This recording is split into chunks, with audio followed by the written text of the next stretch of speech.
नमस्कार, मैं सुनीता कथा मंथन में आप सबका स्वागत करती हूँ। कथा मंथन में आज सुनिए मालती जोशी जी की कहानी उत्सव।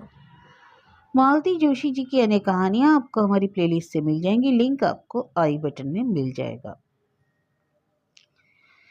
कल पूरा दिन बेटे से बात नहीं हो पाई थी, इसलिए उसने सुबह लैंडलाइन पर फोन लगा दिया। जानती थी आज रविवार है, रजत घर पर ही होगा और जब वह घर में होता है सबसे पहले दौड़कर वही फोन उठाता है। माँ से तो इतनी जल्दी चला भी नहीं जाता। और वही हुआ, फोन रजत ने ही उठाया। बोली, अरे शाम को तुम लोग कहाँ चले गए थे? मैं बार बार फोन लगा रही थी, कोई उठा नहीं रहा था। हम लोग ना कल संजना बुआ की शादी में गए थे, रजत ने एक एक शब्द पर जोर देते हुए कहा। संजना की शादी? क्या बात कर रहे हो? जरा दादी को फोन देना। तब तक माँ ने खुद ही फोन उठा लिया था। बोली, वह तो पगला है, शादी नहीं, हम लोग संजना की सगाई में गए थे। सगाई? पर एकदम कैसे?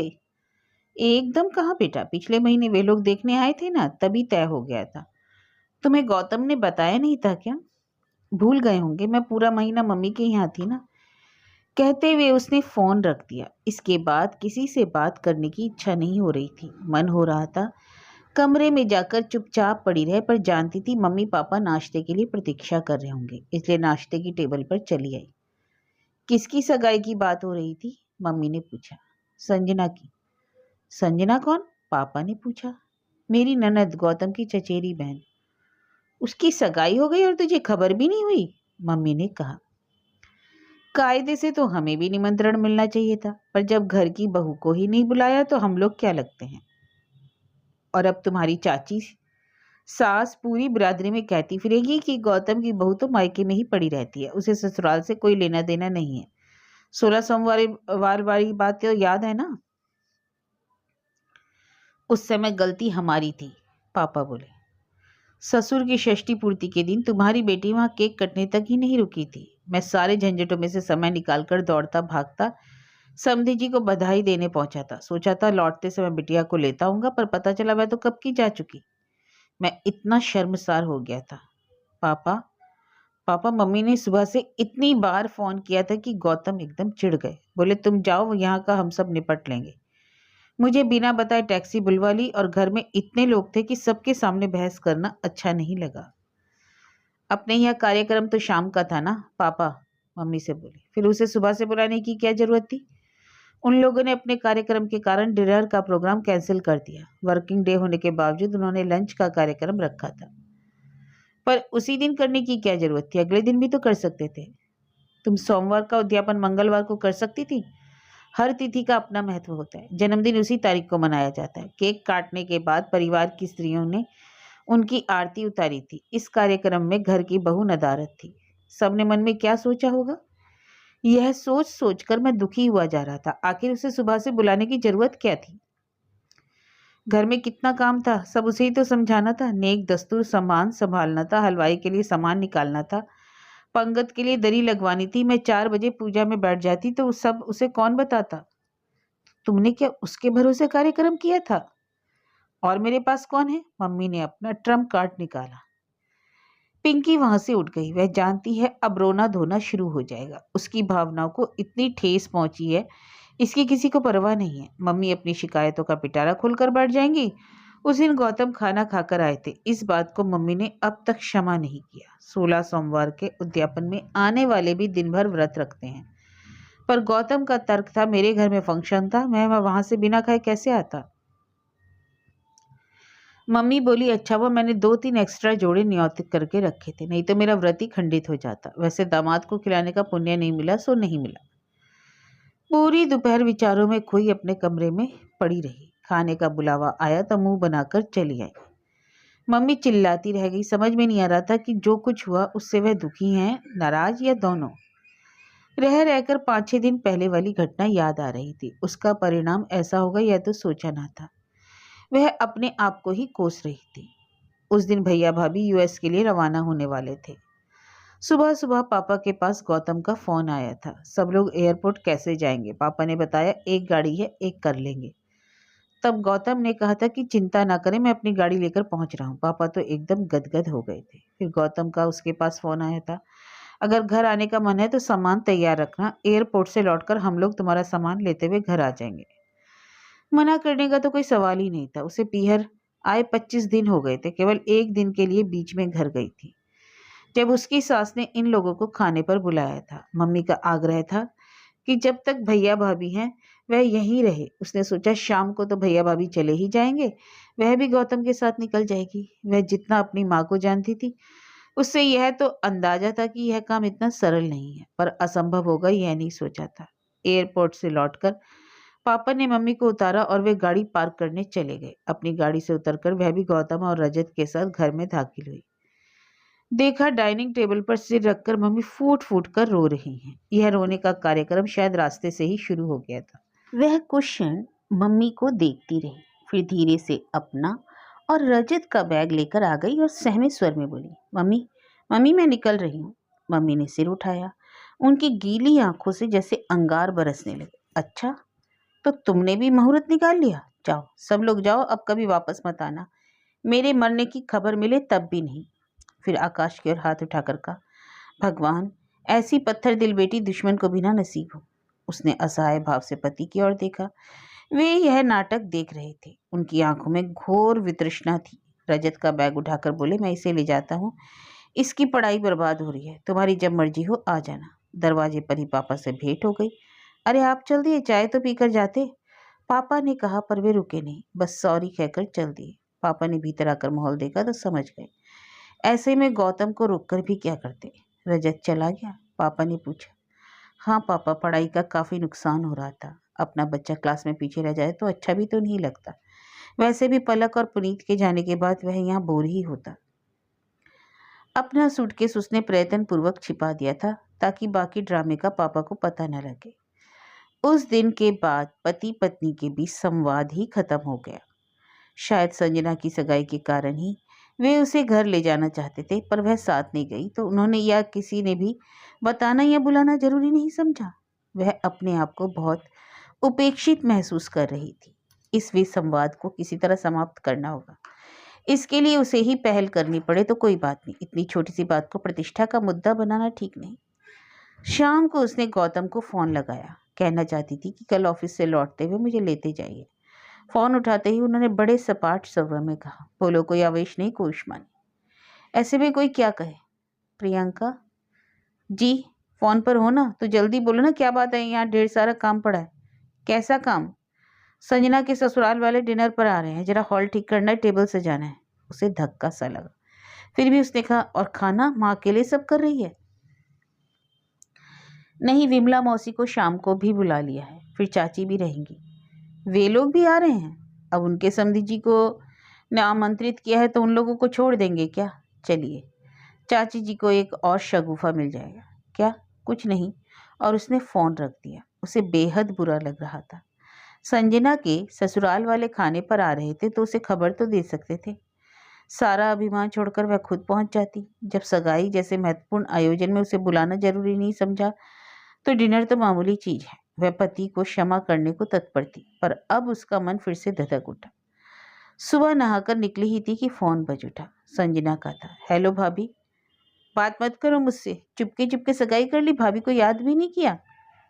कसम से भाभी, आपकी इतनी याद आई कि बता नहीं सकती। मैंने तो कह दिया था कि मैं पार्लर वार्लर नहीं जाऊंगी, भाभी ही मुझे तैयार करेंगी, पर फिर भैया ने बताया कि आंटी बहुत सीरियस चल रही हैं, आप नहीं आ पाओगी।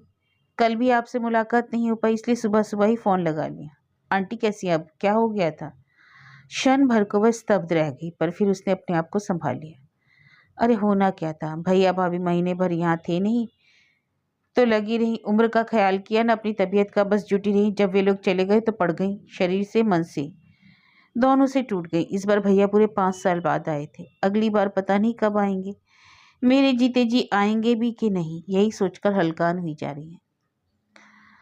अब तो यह कहानी घर घर की हो गई है भाभी। पता नहीं लोग अपना देश, अपना घर परिवार छोड़कर बाहर क्यों जा रहे हैं। पीछे जो लोग छूट गए हैं उन पर क्या बीत रही है, इससे किसी को कोई मतलब ही नहीं है। ठीक है भाभी, आप अपना और आंटी का ख्याल रखना, किसी दिन मैं और मम्मी उन्हें देखने आते हैं। फ़ोन रखते ही उसका मन सुलग उठा। अपनी खुन्नस निकालने के लिए मेरी माँ को क्यों बीमार कर रहे हैं, इसका जवाब तो मांगना ही पड़ेगा।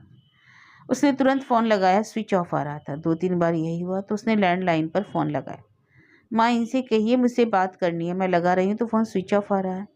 बेटा वह फ़्लाइट में होगा, वहाँ तो फ़ोन बंद ही रखना होता है ना। फ़्लाइट? फ़्लाइट में? कहाँ गई ये? मद्रास। वह नया नाम क्या है मुझे याद ही नहीं रहता। मद्रास किस लिए? ऑफिस के काम से गए। कितने बजे की फ़्लाइट थी? क्या पता, घर से तो सुबह ही निकल गया था। उसे इतनी झुंझलाहट हुई, यह कोई जवाब हुआ? सुबह ही निकल गया था। सुबह मतलब कितने बजे? 6, 7, 8? फिर उसने मन ही मन अनुमान लगाया और 12 बजे फ़ोन लगाया। पता चला मीटिंग चल रही। 4 बजे वही जवाब मिला। 8 बजे डिनर चल रहा है। दूसरे दिन भी इसी भी की पुनरावृत्ति हुई। तीसरे दिन उसने शाम 6 बजे का समय चुना। हाँ बोलो, उधर से जवाब आया। आप क्या किसी मॉल में खड़े हैं? कितना शोर हो रहा है? मैं साड़ियों की दुकान में खड़ा हूँ। और साड़ियों की दुकान में औरतें होती हैं और जहाँ औरतें होती हैं वहाँ तो शोर होता ही है। तुम अपने घर फ़ोन कैसे किया? साड़ियों की दुकान में आप क्या कर रहे हैं? साड़ियों की दुकान में कोई क्या करता है? साड़ी खरीद रहा हूँ। उसका मन एकदम लहलहा उठा। पर दूसरे ही क्षण उसकी खुशी काफुर हो गई। गौतम कह रहे थे, माँ ने कहा था वहाँ जा ही रहे हो तो संजना के लिए साउथ की अच्छी सी साड़ी ले आना, अगले महीने उसकी शादी है ना। उसका मन एकदम बुझ गया। फिर भी उसने उत्सुकता का नाटक करते हुए कहा, साड़ी ले ली? दिखाइए कैसी है। पैक हो रही है। उसने खींच कर फोन रख दिया। अगले 2-3 दिन वह रूठी रही। उसने रजत को भी फोन नहीं किया, पर शनिवार को बच्चे की आवाज़ सुनने के लिए व्यग्र हो उठी। उसने पहली बार उसे छोड़ा था। इतने दिनों तक वह उससे दूर कभी नहीं रही थी। उसे इतवार को अपने पास बुलाने का उसका मन हुआ है। उसने घर फ़ोन लगाया। उसकी सास ने उठाया। माँ, रजत कहाँ है? जरा उसे फ़ोन दीजिए। बेटा वह पार्क में गया। पार्क में अकेले? अकेले कैसे भेज देंगे? उसके दादाजी साथ गए हैं। पर बाबूजी इतनी दूर? ऑटो में गए हैं, ऑटो में ही आएंगे। क्या करे बेटा, दिन भर तो खेल कूद में निकल जाता है। पर तुम दोनों नहीं होते हो ना तो शाम को थोड़ा उदास हो जाता है, इसलिए। तो ये अभी चेन्नई से लौटे नहीं है क्या? कब से? मेरे ख्याल से बुधवार को ही आ गया था। बुधवार शाम को ही तो बात हुई थी साड़ियों की दुकान में, पर उस समय वापसी के बारे में कुछ बोले नहीं। तुम्हें पता नहीं था क्या? सास का यह सवाल उसने जानबूझकर अनसुना कर दिया और बोली, फिर आज कहाँ गए? आज वे अपने स्टाफ को पार्टी दे रहे हैं। किस खुशी में? उसने तो व्यंग से पूछा था, पर माँ एकदम हुलसख्त बोली, खुशी की तो बात है ना बेटा, उसका कोई बड़ा सा प्रोजेक्ट मंजूर हो गया। कह रहा था सब लोगों ने मेहनत की है इसलिए पार्टी दे रहा हूँ। पूरे स्टाफ को पार्टी दे रहे हैं, मतलब कोई बड़ी ही अचीवमेंट होगी। इतनी बड़ी खुशी पत्नी से शेयर करने का भी मन नहीं हुआ उनका। ये किस बात का संकेत है? रविवार के दिन उसने रजत को फिर से फोन लगाया। छुट्टी का दिन था, जानती थी देर से उठेगा, इसलिए 9 बजे के करीब लगाया। फोन रजत की दादी ने उठाया। बताया वह पिकनिक पर गया है। कहाँ? किसी पानी वाली जगह पर तो नहीं गया? नहीं, टीचर लोग बात करती रह जाएंगी तो। वह स्कूल की पिकनिक पर नहीं गया है। गौतम का एक दोस्त सा परिवार ऑस्ट्रेलिया से आया है। यहाँ के कुछ दोस्तों ने मिलकर फैमिली पिकनिक प्लान की है। डैम साइड पर कोई नया होटल खुला है, वहीं गए हैं। पता है उसे, पिछली शादी की सालगिरह उन लोगों ने वहीं मनाई थी। पर फैमिली पिकनिक में गौतम को उसकी याद नहीं आई? क्या सचमुच अपने जीवन से गौतम ने उसे निष्कासित कर दिया है? नाश्ते के लिए बुलावा आया तो वह चुपचाप जाकर बैठ गई। उसका चेहरा देखकर पापा ने पूछा, रजत से बात नहीं हुई? वह पिकनिक पर गया। उसने बुझे स्वर में कहा, यह मौसम ही पिकनिक का है। बच्चे खूब इंजॉय करते हैं, तुम भी इंजॉय करो। संडे का स्पेशल नाश्ता, और चिंता बिल्कुल नहीं करना, वे लोग खूब अच्छा ख्याल रखते हैं। मुझे तो इतना आश्चर्य होता है कि हमसे एक बच्चा नहीं संभलता और वे लोग इतने सारे बच्चों को पता नहीं कैसे कंट्रोल कर लेते हैं। उसने यह नहीं बताया कि रजत कौन सी पिकनिक पर गया है। वह चुपचाप संडे का स्पेशल या नाश्ता यानी कि समोसा और जलेबी इंजॉय करने की कोशिश करने लगी। तुम खा रही हो या चुग रही हो? कुछ देर बाद मम्मी ने टोका, घंटे भर से जलेबी का एक टुकड़ा दांतों में दबाई बैठी हो, ध्यान कहाँ कहाँ है तुम्हारा? तुम कैसी माँ हो? पापा ने कहा, तुम्हें इतनी सी बात समझ में नहीं आती? अपने 32 साल के बेटे के लिए रो रो कर घर भर देती हो। उसका इतना नन्हा से बच्चा, 8-10 दिन से उसे देखा नहीं, उसे याद नहीं आएगी क्या? तो भेजने की जरूरत क्या थी? उसकी पढ़ाई में ऐसा कौन सा हवा बना रखा है जैसे बीए की पढ़ाई हो? मम्मी, एक बार बच्चों को स्कूल बैक करने की आदत पड़ जाती है तो मुश्किल हो जाती है, और बीए की ना सही जो भी है उसके लिए तो वह पढ़ाई भारी ही है। तुम एक काम करो बेटा। क्या पापा? यहाँ आसपास कोई अच्छा सा प्ले स्कूल हो तो वहाँ उसका एडमिशन करवा दो। जब यहाँ रहोगी वह उस स्कूल में जाया करेगा। इससे यह होगा कि उसकी पढ़ाई भी बर्बाद नहीं होगी और बच्चा भी पास बना रहेगा। क्या बात कर रहे हैं पापा, ऐसा भी कहीं होता है? ऐसा करना पड़ेगा क्योंकि तुम्हें तो यहाँ आते ही रहना है। पापा टूर पर हो तो तुम्हें आना है, मम्मी का माइग्रेन सर उठाए है तो तुम्हें आना है, मम्मी की किट्टी पार्टी है तो तुम्हें आना है, मम्मी के घर सुंदरकांड का पाठ है तो तुम्हें आना है। इन शॉर्ट, इस अंजुमन में आपको आना है बार बार। ये आखिरी पंक्ति पापा ने अत्यंत बेसुरी आवाज में हाव भाव सहित अदा की। पिंकी को हंसी आ गई, पर माँ एकदम चिढ़ गई। तो तुम क्या मेरा मजाक बना रहे हो? मैं ना जिस तुम्हारा क्या मजाक बनाऊंगा, पर खुद एक बड़ा मजाक बनी हुई हो तुम। पता है इस समय तुम बहुत सीरियस बीमार हो, इसलिए बेटी तुम्हारी सेवा पहल के लिए यहाँ रुकी हुई है। बीमार पड़े मेरे दुश्मन, किसने फैलाई ये अफवाह? जब परिवार की बेटी को सगाई में परिवार की बहू नदारत हो तो कुछ तो बहाना बनाना पड़ेगा। तो हमें क्या सपना आया था, एक बार खबर तो करते। तो खबर करते तो तुम कहती जब लड़की यहाँ आती है तुम्हारे यहाँ कोई ना कोई काम निकल आता है, जानबूझकर करते हो तुम लोग। माँ बेटी दोनों चौंक गई। पापा, यह आपसे किसने कहा? किसी ने भी नहीं कहा, बात सच है ना? क्या हुआ था? पिंकी ने एक बार माँ की ओर देखा, फिर बोली, माँ की एक सहेली कनाडा से आई थी, उन्हें डिनर पर बुलाया था। नेचुरली वे मुझे और रजत को भी देखना चाहती थी, इसलिए ऑफिस जाते समय गौतम यह कहने आए थे कि शाम को तैयार रहना।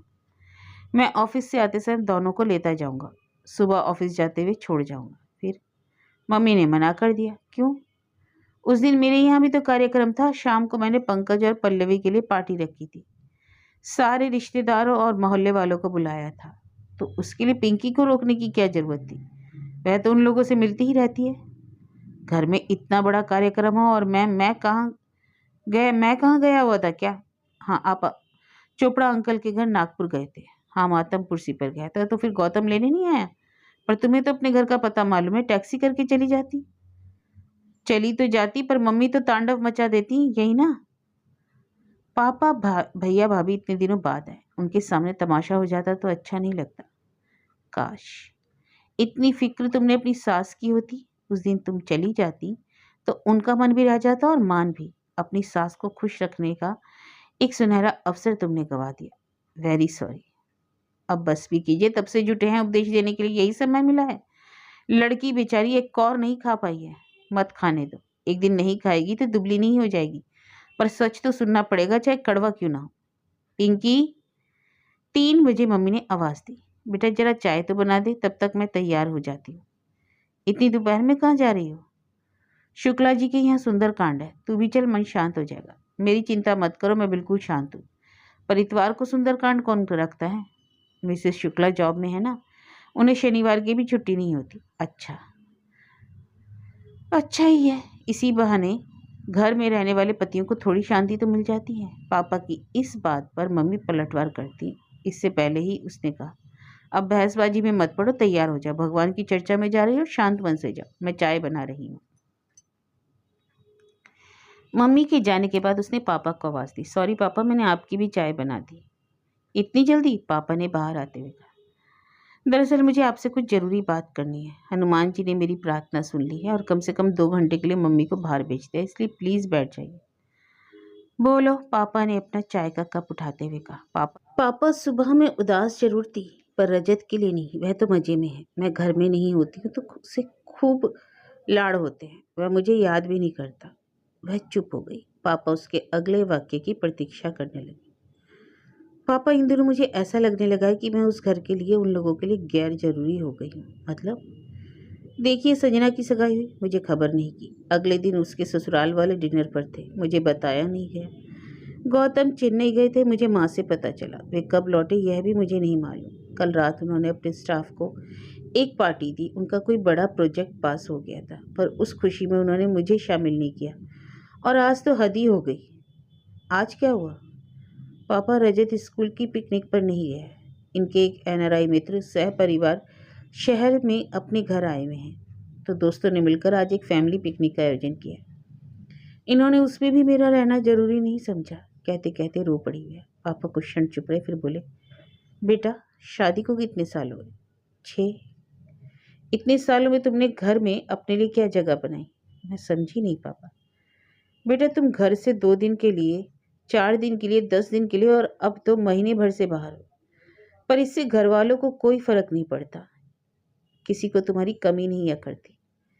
तुम्हारे बिना कोई काम नहीं रुकता। तुम्हें कोई भी, यहाँ तक कि तुम्हारा बेटा भी याद नहीं करता। इसका मतलब तो यही है कि तुम बहुत पहले से घर के लिए, उन लोगों के लिए गैर जरूरी हो गई हो। बस इसका एहसास तुम्हें अब हुआ है। पिंकी फटी फटी आंखों से पापा को देखती रही। बेटा, गृहिणी वह होती है जो अगर एक दिन भी घर में ना रहे तो हाहाकार मच जाते। तुम्हें याद है पिछले साल जब गौतम की नानी माँ नहीं रही थी और तुम्हारी सास 10-12 दिनों के लिए गांव चली गई थी, तब घर में कैसी अफरा तफरी मची थी? याद मत दिलाइए पापा, मैं तो उन दिनों एकदम पगला गई थी। उस समय के कुछ किस्से तुमने ही मुझे सुनाए थे। तुम्हें यह भी पता नहीं था कि रोज घर में कितना दूध लिया जाता है, धोबी के कपड़े किस में दर्ज किए जाते हैं, और यह भी तुम्हें मालूम नहीं था हर पूर्णमासी को पंडित जी के यहाँ सीधा जाता है। यह बात भी तुम्हें ससुर जी ने याद दिलाई थी। और एक दिन घर में आटा खत्म हो गया था और तुम्हें यही पता नहीं था कि आटा घर में रेडीमेड आता है कि गेहूं पिसवाया जाता है। तुम्हारी कुक ने, विमला मौसी ने, स्टोर रूम से गेहूं निकलवा कर दिए थे और शाम को अपने बेटे को पिसवाने के लिए भेज दिया। शादी के 5 साल बाद भी घर के बारे में तुम्हें इतनी कम जानकारी थी। यह गर्व करने की बात थी कि शर्म करने की? तुम ही सोचो, वह दिन भर माँ ही तो लगी रहती हैं, तो और क्या करेगी बेचारी? कोई हाथ बटाने वाला तो हो। तुमने कभी कहा कि सुबह का नाश्ता मैं बनाऊंगी, कि शाम का खाना मुझ पर छोड़ दीजिए? और तुमने कह भी दिया तो वे भरोसा कैसे करेंगी? आधे दिन तो तुम घर से गायब रहती हो। वे गांव से लौटी नहीं कि तुम यहाँ चली आई। अच्छा लगता है? मम्मी मातम कुर्सी पर आई थी तो बोली, बहुत थक गई हो, 4 दिन चलकर आराम कर लो। तुम मना तो कर सकती थी, कह सकती थी कि मेरा अभी आना मुमकिन नहीं है। माँ इतने दुख भरे वातावरण से आई है, मैं उन्हें अकेला नहीं छोड़ सकती। तुमने इस घर की समस्याओं को कभी प्राथमिकता नहीं दी। कभी नहीं कहा कि माँ के नवरात्र का उपवास चल रहा है, मेरे घर में रहना चाहती हो। घर में पुताई चल रही है, मैं घर छोड़ नहीं सकती। बाबूजी के दोस्त खाने पर आ गए, मुझे माँ का हाथ बटाना होगा। तुमने इस तरह कभी सोचा ही नहीं। बस मम्मी का फोन आया कि तुम दौड़ी चली आई। मम्मी फोन पर रोने लगती हैं। वे तुम्हारी कमजोरी समझ गई हैं, इसलिए तुम्हारा इमोशनल ब्लैकमेलिंग करती हैं। एक आध बार उन्हें नेग्लेक्ट करो, कोल्ड शोल्डर दो, समझ जाएंगे। एक और बात, पंकज आया था, भाई बहन साथ रह ले इस विचार से तुम्हें बुला लिया था, पर अब पंकज को गए भी 10-12 दिन हो गए। यह मत समझो कि तुम्हारा यहीं रहना मुझे बुरा लगता है, बहुत अच्छा लगता है। तुम रहती हो तो दिन शांति से कट जाता है। पर बेटा, मुझे बहुत गिल्ट फील होता है, एक अपराध बोध होता है। लगता है सामने वाले के सौजन्य को हम गलत फायदा उठा रहे हैं। पापा, मैंने आपको नहीं बताया, पर भैया गए थे उस दिन कांड हो गया था। कैसा कांड? पिंकी ने हकलाते हुए सारी बात बता दी। पापा बहुत नाराज हुए। यह बात तुम अब मुझे बता रही हो? उस समय बताती तो मैं खुद तुम्हें छोड़ आता, तुम्हारी मम्मी के रोने धोने की परवाह नहीं करता। गाड़ी पार्क करके लौट रहा था तो माथुर साहब मिल गए। 5-6 मिनट उनसे बात करता रहा। लौटा तो गौतम रजत के साथ दरवाजे पर मिल गए। मैंने चाय के लिए कहा तो बड़ी रुखाई से सॉरी कहकर चले गए। उस समय बहुत बुरा लगा था। वह रौब मेरे मन में बना हुआ था। उस दिन तुमने संजना की सगाई के बारे में बताया, तुम्हें उसमें बुलाया नहीं गया। इस बात का मुझे बहुत बुरा लगा। मैंने उनसे फ़ोन पर बात की, तब उन्होंने कनाडा वाली मौसी का किस्सा सुनाया। यह कोड वेब फिर भी छिपा गए, यह उनका बड़प्पन है। मुझे इस बारे में पहले पता होता तो मैं उनसे जवाब तलब नहीं करता। वह सिर झुकाए सुनती रही। अब क्या इरादा है? वह कुछ नहीं बोली। घर जाना चाहती हो? उसने एक बार पापा की ओर देखा और नजरें झुका ली। अपने घर जाने के लिए भी तुम्हें निमंत्रण की आवश्यकता है? वह चुप। देखो बेटे, रिश्ते को इतना भी मत खींचो कि तनाव झेल ना सके और टूट जाए। रहीम का दोहा पड़ा है ना, टूटे से फिर ना जुड़े, जुड़े गांठ पड़ जाए। मेरी कुछ समझ में नहीं आ रहा पापा। तो मेरी समझ से काम लो, अपना बैग तैयार कर लो। कल ऑफिस जाते हुए मैं तुम्हें छोड़ते हुए चला जाऊंगा, लेकिन एक बात का ख्याल रखना, तुम्हारी मम्मी को इस बात की हवा ना लगने पाए, नहीं तो वह नौटंकी शुरू कर देंगे और तुम्हारे पांव रुक जाएंगे। जी। एक बात और, मन को एकदम धो पहुँच कर ले जाना। कोई गिले शिकवे नहीं, कोई ताने उल्हाने नहीं, क्योंकि अगर बहस पर उतर आओगी तो उनके पास भी कहने के लिए बहुत कुछ है, तुमसे ज़्यादा। तो फिर डन, सुबह तैयार रहना। सुबह 8 बजे से पापा ने हल्ला मचाना शुरू कर दिया। नाश्ता लगा दो भाई, मुझे आज जल्दी जाना है। इतनी जल्दी? हाँ, घर में ब्रेड तो होगी ना, वही सेक दो। पिंकी कम ऑन, देर हो रही है। पिंकी आकर पापा के सामने बैठ गई। ये सुबह सुबह तैयार होकर कहाँ जा रही है? अपने घर जा रही है और क्या। तुम्हें क्या लगा वह हमेशा तुम्हारे यहाँ रहने आई है? वह रहना चाहेगी तो भी मैं उसे रहने नहीं दूंगा। अपने घर जाए, शौक से जाए, पर इतनी जल्दी क्या है? मम्मी ने प्लेटें लगाते हुए कहा। मैं ऑफिस जाते हुए उसे छोड़ कर घर छोड़ता हुआ जाऊंगा, इसलिए जल्दी निकल रहा हूँ। पर अभी तो मेरा नहाना धोना भी नहीं हुआ। तुम्हारे नहाने का और हमारे जाने का क्या संबंध है? हद करती हो। बसंती आएगी तो दरवाजा कौन खोलेगा? तो बसंती के बाद नहा लेना। पूरा घर उसके भरोसे छोड़कर बाथरूम में घुस जाऊं? तो उसके बाद जाने के बाद नहा लेना। पूरा दिन है तुम्हारे पास, दिन भर नहाती रहना। पिंकी चलो, देर हो रही है, इस बहस का कोई अंत नहीं। बाय मम्मा, पिंकी ने कहा और बैग उठाकर चल दी। मम्मी फटी फटी आंखों से उसे देखती रही। अगर वह गले लगती तो उनका रोना निश्चित था, इसलिए पिंकी ने दूर से टाटा कर दिया। गाड़ी में बैठने के बाद पिंकी ने कहा, पापा मुझे मम्मी की बहुत चिंता हो रही है। उन्हें काउंसलिंग की सख्त जरूरत है। भैया यहाँ नहीं है, इसलिए वे बहुत इनसिक्योर फील कर रहे हैं, इसलिए मुझे पकड़े रहना चाहती है। तुम्हें क्या लगता है पंकज यहाँ होता तो स्थितियाँ दूसरी होती? बताओ कौन सी बहू इतनी पॉजिटिव सास को बर्दाश्त कर सकती है? पल्लवी का भी वही हाल होता जो आज गौतम का हो रहा है। फिर या तो वे लोग अलग हो जाते या बाहर। यही अच्छा है, कम से कम भ्रम तो बना रहता। ससुराल वाले घर के सामने गाड़ी रोकते हुए पापा बोले, बेटी मेरी बात याद रखना। कोई बहसबाजी नहीं, कोई शिकवा शिकायत नहीं, एकदम ठंडे मन से घर में प्रवेश करो। दरवाजा उसकी सास ने ही खोला। अरे भाई साहब, आप आइए आइए, देखिए जी कौन आए हैं। उन्होंने पति का ध्यान खींचा। आपको आपकी अमानत सौंपने आया हूँ। पापा ने दोनों को प्रणाम करते हुए कहा। अच्छा क्या इसी बहाने आप आए? तो आइए बैठिए। नहीं भाभी जी, ऑफिस जाऊंगा। चाय पीकर चले जाइएगा, ऐसे नहीं जाने दूंगी। ठीक है, आपकी आज्ञा टाली भी तो नहीं जा सकती, पापा ने कहा। और जब पिंकी सास ससुर के पैर छूकर खड़ी हुई तो बोले, जाओ बेटी जल्दी से चाय बना कर ले आओ। अरे यह क्यों बनाएगी, अभी तो आई है। तो कौन सा पैदल चल कर आई है? पिंकी बेटा फटाफट बना कर ले आओ, नहीं तो मैं लेट हो जाऊंगा। पिंकी चाय बनाने चली गई तो वे तीनों बैठ गए। बहन जी कैसी हैं? पिंकी की सास ने पूछा। वैसी है और वैसी रहेगी, यह असाध्य रोग है, ठीक नहीं होगा। अरे ऐसा क्या? जब तक वे इस सत्य को स्वीकार नहीं कर लेते कि बेटा अब विदेश में बस गया है, लौटेगा नहीं, तब तक वे ठीक नहीं होंगी। इस सत्य को स्वीकारना इतना आसान नहीं। वही तो, अगले साल रिटायर हो रहा हूँ, तब उन्हें घुमा लाऊंगा, बेटे की गृहस्थी दिखा दूंगा। आप भी अपना ग्रीन कार्ड बनवा लीजिए, समधी बोली। नहीं भाई साहब, 2-4 महीने घूमने जाना ठीक है, मैं अपना देश छोड़कर हमेशा के लिए वहां नहीं रह सकता। पिंकी की माँ चाहेगी तो उन्हें छोड़ आऊंगा, फिर उनके रोज के व्रत अनुपालनों से घबराकर बहू खुद उन्हें यहाँ छोड़ जाएगी।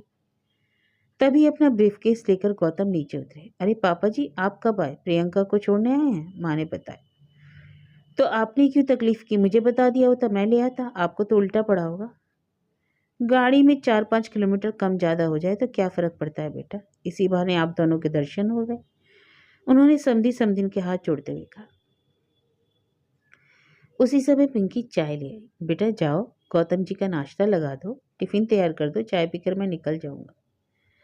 पिंकी समझ गई पापा उसे संकेत दे रहे हैं कि उसे किस तरह अपने घरों को घर में व्यस्त करना है, स्थापित होना है। वैसे तो गौतम का नाश्ता भी तैयार था और टिफिन भी। आओ बेटा नाश्ता कर ले। गौतम और पापा के निकल जाने के बाद माँ ने कहा, मैं घर से करके चली थी। उसने प्लेटें कर लगाते हुए विनम्रता के साथ कहा, तो थोड़ा सा हमारे साथ कर लो। मुझे मालूम है घर से चलते समय कुछ खाया नहीं जाता, बस मुंह जुठारना होता है। माँ ठीक ही कह रही थी। उसने सचमुच घर पर कुछ नहीं खाया था, पर उसका कारण था मम्मी पापा की जुगलबंदी। वह और पापा दोनों ही बस मुंह जुटार कर ही उठे थे। माँ ने जैसे उसके मन को पढ़ते हुए कहा, मैं गौतम के साथ भाई साहब का भी नाश्ता लगा रही थी, पर वे जल्दी में थे, चाय के लिए ही बड़ी मुश्किल से राजी हुए। यहाँ से ऑफिस बहुत दूर पड़ता है ना, करीब करीब दुगना अंतर हो जाता है। कहते हुए याद आया, जल्दी के कारण आज पापा का टिफिन भी नहीं बन पाया था। बेचारे पापा, आज कैंटीन के खाने पर ही गुजारा करना होगा। शाम को भी मम्मी का मूड कैसा रहेगा पता नहीं, कैंटीन में कम से कम शांति से खा तो सकेंगे। 12 बजे रजत स्कूल से लौटा। उसे देखते ही खुशी से छलक उठा और दौड़कर उससे लिपट गया। और थोड़ी देर बाद ही उसकी रुलाई फूट पड़ी। वह हिचकियां ले लेकर रोने लगा। उसके भी आंसू निकल आए। बहुत याद करता था बेटा तुम्हें, पर हमने जानबूझकर नहीं बताया, तुम्हारा मन बढ़ जाता, फिर तुम मम्मी की देखभाल ठीक से नहीं कर पाती। तो मम्मी की बीमारी क्या सचमुच हुआ खड़ा कर दिया घर वालों के लिए भी? खाना खाने के बाद रजत को लेकर कमरे में आ गई। पूरी दोपहर रजत उससे चिपट कर सोता रहा। उसने माँ को करवट भी नहीं लेने दी। जैसे उसे डर हो कि वह फिर उसे छोड़कर चली जाएगी। उसका मन भी वात्सल्य में उब डूब हो रहा था। सोच रही थी इसे छोड़कर वह इतने दिन कैसे रह पाई। क्या उसका अभिमान ममता पर भारी पड़ गया था? 4 बजे उसने रजत के हाथ मुंह धुलवाकर कपड़े बदले और नीचे ले आई। उसका दूध गर्म करते करते उसने चाय का पानी भी चढ़ा दिया। दूध पीकर रजत पड़ोस में खेलने चला गया। उसने माँ बाबूजी को चाय दी तो माँ बोली, बेटा जाओ अब चाय पीकर तुम भी फ्रेश हो जाओ, थकी थकी सी लग रही हो। वह समझ गई माँ चाहती हैं कि गौतम के आने से पहले वह तैयार हो जाए। कमरे में आकर उसने बाल संवारे, मुंह हाथ धोया, कपड़े बदलकर प्रतीक्षा करती रही। कोई 6 बजे गौतम ऑफिस से लौटे। एक क्षण को दरवाजे पर खड़े होकर उसे देखते रहे, फिर बोले, वो आए हमारे घर पर, खुदा की रहमत है। कभी हम उनको कभी घर को देखते हैं। वह एकदम फट पड़ी। क्या मतलब? घर? घर सिर्फ आपका है, मेरा नहीं?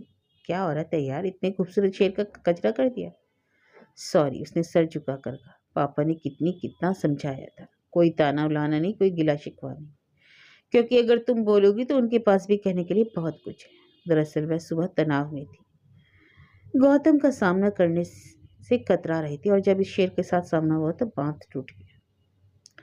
गौतम उसके सामने आकर खड़े होकर बोले, तुमने अभी पूछा कि यह तुम्हारा घर नहीं? तो जवाब है हाँ, यह तुम्हारा घर नहीं है, हॉस्टल है। हॉस्टल जहाँ बच्चे मजबूरी में रहते हैं और हर पल छुट्टियों की प्रतीक्षा करते रहते हैं। छुट्टियां लगते ही घर भागते हैं, फिर जब छुट्टियां खत्म हो जाती हैं बेमन से लौटते हैं। उनके माता पिता उन्हें जबरदस्ती छोड़ जाते हैं, जैसे आज पापा जी तुम्हें छोड़ गए हैं। उसका चीखने को मन हुआ कि पापा मुझे गोद में बिठाकर नहीं लाए हैं, मैं अपनी मर्जी से अपने पैरों से चलकर आई हूँ। पर उसने बामुश्किल तमाम अपने पर काबू किया। एक गलती कर चुकी थी, दूसरी करना चाहती थी।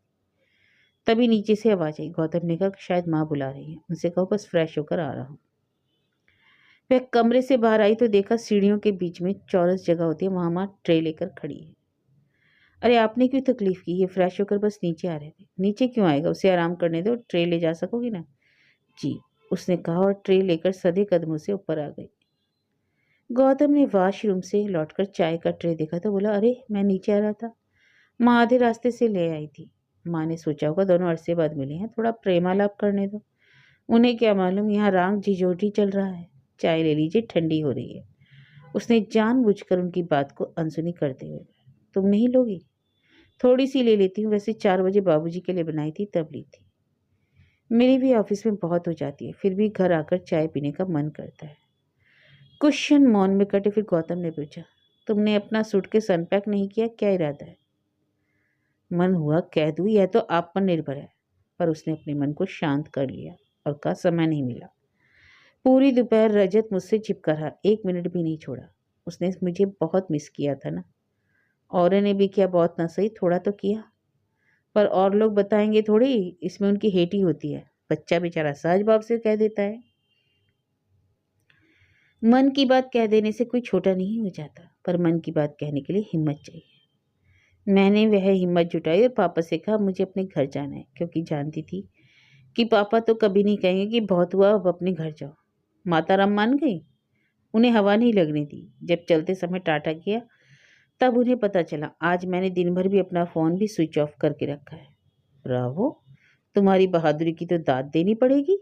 इसके लिए इनाम तो बनता है। आंख बंद करो। क्यों? कहा ना आंख बंद करो। कुछ ऐसी वैसी हरकत मत करना, रजत आने वाला है।